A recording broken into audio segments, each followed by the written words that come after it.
Hi friends, welcome to another video from Exterior Cleaning Expert.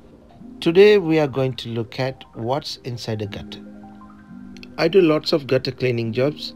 Usually I do lots of all-in-one cleanings, and sometimes I have to do just gutter clearing as well.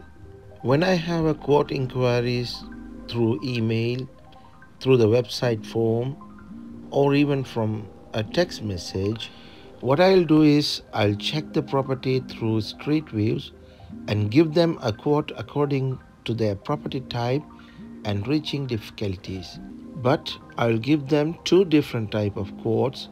One just clearing the gutters, which we'll be doing with a hoover, and another price for clearing the gutters around the house and cleaning outside the gutters, including the UPVC fascia and windows with frame and sills.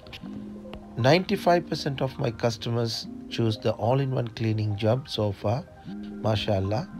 But sometimes when customers are particularly asking for just gutter clearing and unblocking jobs, I'm happy to do that as well. So let's check out this video of what's inside a gutter. Remember to subscribe and stay tuned with Exterior Cleaning Expert. Hope you will enjoy the video and see you with another one soon. Thanks for watching and bye for now.